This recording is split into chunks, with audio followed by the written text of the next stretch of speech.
In the Heat of the Night, released 1967, directed by Norman Jewson, written by Sturring Suvent and John Ball. We start with the opening singing beautifully by Quincy Jones. Wow, Venom Strider's a time traveler. There's a policeman going on his morning stroll who is also a decent singer, but it still just sounds like a song they would make up on the spot. He looks at Quinn Dean in the window, who is 23 at the time of filming, and he looks for way too long, so he's gonna come back into the movie later. Rod Stinger in this movie won an award at the Oscars for Best Chewing Gum While Talking in a Movie. He, a black man played by Cindy Porter, and I guess they just tried to arrest him for being black, but he's actually very good at investigating bodies, so they need him. And we see Rod Sterling grab his gun in a very casually and real way. But Rod Singer quickly changes his tone when he learns that Cindy makes $138 a week for examining dead bodies. I guess with a lot of money back in 1967. And when Cindy examines the dead body, coming up with details like he got a manicure recently, Rod Singer still needs to work on his gum chewing. The policemen start running down the man that killed the man with their beagles in a very well filmed, cracking running scene. They are chasing him in the small part of Georgia that touches the Mississippi River. The part where he runs across the sand must have taken a lot of takes. The murderer seems to have lost the police for now as he crosses the bridge to the border of Arkansas. The wife of the dead man, played by Lee Grant, cries about her dead husband. Cindy is put in a situation where he can't make her not cry, not yet. When the not proven guilty yet murderer, James Patterson, is captured, the cops laugh at their achievement. James Patterson gives a very good tragic performance as he tries to convince the wife of the dead man and the cops that he did not commit the crime. Next, Cindy's character doesn't want to be called Dent Virgil anymore. He now wants to be called Mr. Tibbs. That was so iconic that even was the name of the sequel movie. The criminal talks about his past crimes and will not reveal them because I can always talk about that on YouTube. He gives a very dramatic performance, and Cindy just stays calm and cool throughout this entire um, scene when he's trying to justify his crime. They decide to grant the criminal not guilty for now for lack of evidence, and of course, the wife of the dead man is very mad about this. Lee Grant is able to do stern and emotional at the same time in a perfect and real way. Cindy is very stern and calm as Rosinger yells at him for not closing the case sooner.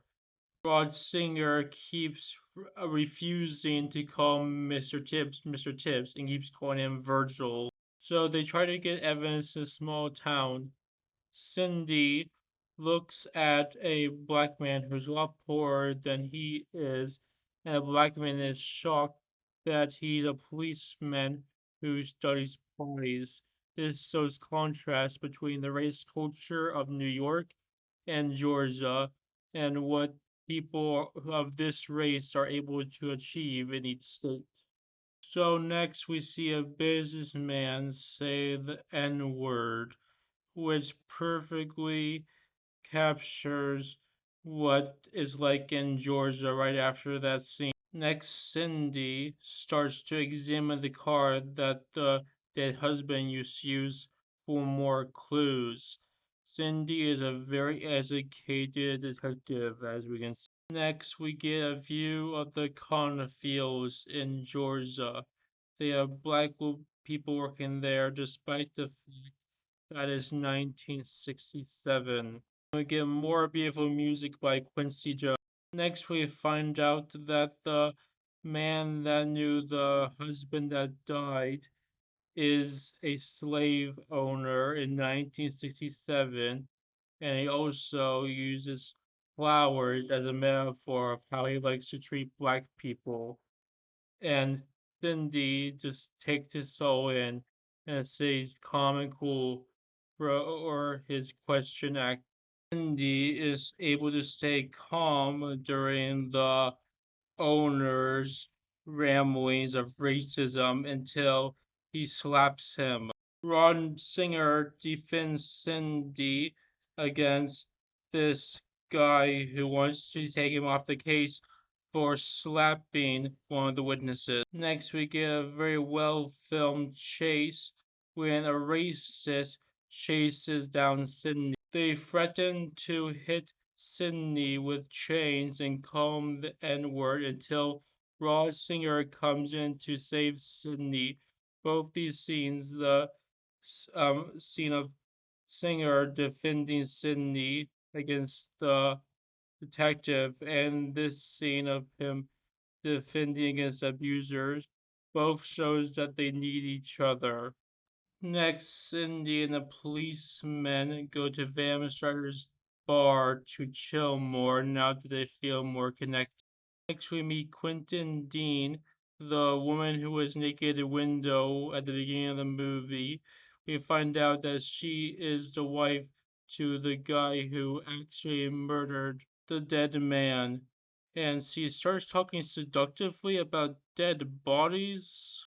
Next, Cindy gets more clues to who committed the crime by interviewing a criminal. Next, we get a long ending scene where Cindy and Rod Singer start to connect the dots and like each other and laugh each other, but still in a very serious tone. Next, we get even more questions that Cindy is asking this black woman, and there's another contrast between how he feels about living in New York and how she feels living in Georgia. Next, they find out who the murderer was, and it is the husband of the woman who was showing her body off at the window at the beginning of the film. So Van Strider ends up suing the criminal in self-defense. The movie ends with Cindy leaving Rod Singer until their series in the 90s.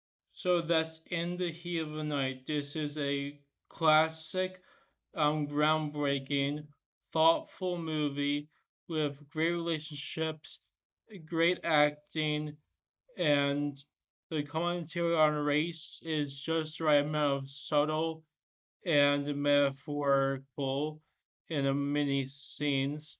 So yeah, this is a great movie that you can also see as a offbeat buddy kind of drama comedy movie about race. I can see why this led to the TV series because of a groundbreaking and incredible film that covers a bunch of emotion. So I highly recommend it. This is both a great movie about race and a great relationship movie.